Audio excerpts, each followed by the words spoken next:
নমস্কার বন্ধুরা, S special YouTube চ্যানেলে আপনাদের সকলকে স্বাগত জানাই। চলে এসেছি আবার নতুন একটা ভিডিও নিয়ে। আর আজকে আমরা আলোচনা করব সঠিক পদ্ধতিতে এবং খুব কম খরচে কীভাবে ছাগল খামার শুরু করবেন। আর সঠিক পদ্ধতি বলতে আমরা অনেকেই আছি যারা ছাগল পালন করছি, তারা হয়তো বিশেষ প্রশিক্ষণ না নিয়ে বা কারুর কাছ থেকে শুনে বা ইউটিউবের মাধ্যমে জেনে আমরা ছাগল পালন করছি, এরকম অনেকেই আছেন। কিন্তু এইগুলো অ্যাকচুয়ালি ইউটিউবের মাধ্যমে বা প্রশিক্ষণ না নিয়ে ছাগল পালন করলে কিন্তু এক্ষেত্রে আপনার অনেকটা লসের সম্মুখীন হতে পারেন। কারণ বিভিন্ন ইউটিউবার বিভিন্নভাবে কিন্তু তার পরামর্শ দিয়ে থাকেন, তার যে অভিমত ব্যক্ত করেন। কিন্তু আপনি যখন ব্যবসা করবেন, আপনি সবার অভিমত নিয়ে ব্যবসা করাটা আপনার কাছে একটু ডিফিকাল্ট হয়ে পড়বে। সো তাহলে সেক্ষেত্রে আপনাকে কী করতে হবে না, আপনাকে একটা ট্রেনিং নিয়ে নিলে আপনি অ্যাকচুয়ালি একটা ছাগল পালন করতে তার পরিকাঠামোটা কেমন বা তার পদ্ধতিটা কেমন যদি জানতে পারেন, তাহলে সেক্ষেত্রে কিন্তু আপনার ছাগল পালন করতে এবং তাদের বিক্রি করতে যে প্রফিটটা আসবে সেটা আপনি বুঝতে পারবেন। এক্ষেত্রে সবসময় খেয়াল রাখতে হবে আপনার নিজে থেকে কিছু শেখা বা জানা, এটা অনেকটা ডিপেন্ড করছে আপনার ছাগল খামারকে টিকিয়ে রাখার জন্য। যদি আমরা সঠিক পদ্ধতিতে বলি, তাহলেই প্রথমে ভাবতে হবে আমাকে উপযুক্ত ছাগল বাছাই করতে হবে এবং উপযুক্ত একটি ঘর প্রয়োজন হবে। সবসময় চেষ্টা করবেন নিজের ঘরে ছাগল রাখা যাবে না, আলাদা একটা পার্টিশন ঘর রাখবে ছাগলের জন্য, এবং সেটা অবশ্যই নিজের ঘর থেকে অনেকটা দূরে। অনেকটা বলতে আমি এটা বলবো যে একদম বাড়ির পাশে না করে একটু দূরে, এরকম জায়গায় থাকাটা ভালো।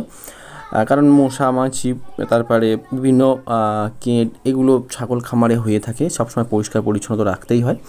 এই জন্য আপনাকে একটু বললাম বাড়ি থেকে একটু দূরে, অবশ্যই যেন আপনার নজরে থাকে সবসময়। সঠিক পদ্ধতি অবলম্বন করতে গেলে যেমন আপনাকে বললাম আমি, জাত নির্বাচন, আপনি কোন জাতটাকে নিয়ে ছাগল খামার করবেন সেটা আগে আপনাকে ভাবতে হবে। সবসময় দেখবেন আপনি যখন ছাগল খামার করবেন, আপনাকে সবসময় খেয়াল রাখতে হবে যে আমার প্রফিট দেবে যে জাত, বা আমার ওয়েদারে বা আমার যে জায়গায় আমার বসবাস বা লোকেশানে, সেখানে কোন ছাগলটা ভালো চলছে বা কোন ছাগলটা আমার প্রফিটও ভালো দিতে পারে, এগুলো ভেবে নিয়ে তবে আপনাকে ছাগল জাত নির্বাচন করতে হবে। আর তার মাঝখানে আমি বলবো, এখন তো ব্ল্যাক বেঙ্গল অরিজিনাল জাত পাওয়া মুশকিল হয়ে যায়।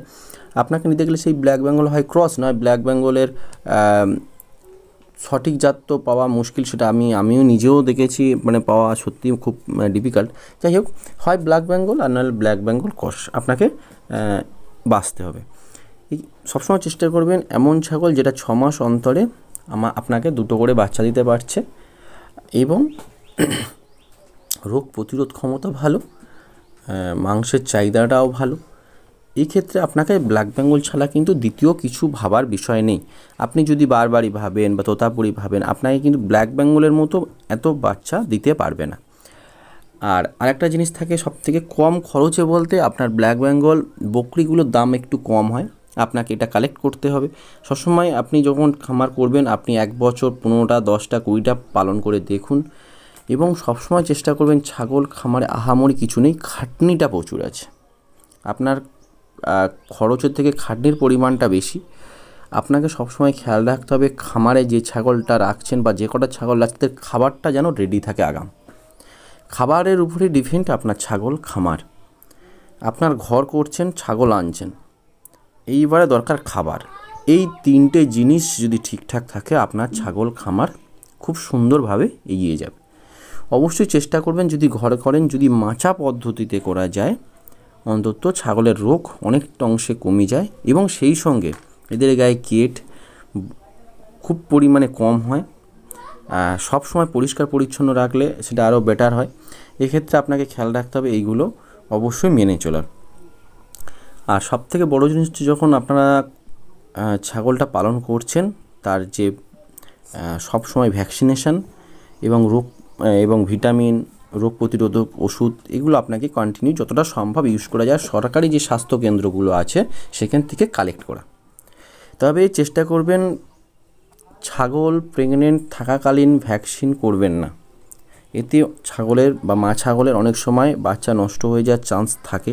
এটা আমিও নিজে জানতাম না।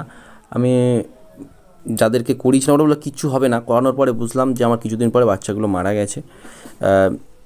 ওই জন্য আপনাদেরকে বলবো প্রেগনেন্ট ছাগলকে ভ্যাকসিনেশান না করানোই ভালো।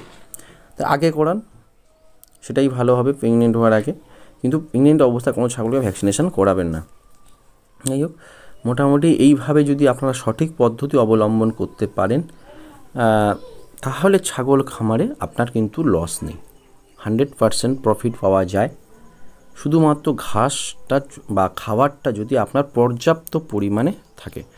যাই হোক, ভিডিওটা বেশি বড় করলাম না, আশা করছি কিছুটা হলেও আপনাদেরকে সাহায্য করতে পেরেছি। আর ভালো যদি লাগে অবশ্যই আপনি চ্যানেলটা সাবস্ক্রাইব করে পাশে থাকবেন এবং বেল আইকনটা অন করে দেবেন। কমেন্ট করতে কিন্তু ভুলবেন না। ধন্যবাদ, ভালো থাকুন।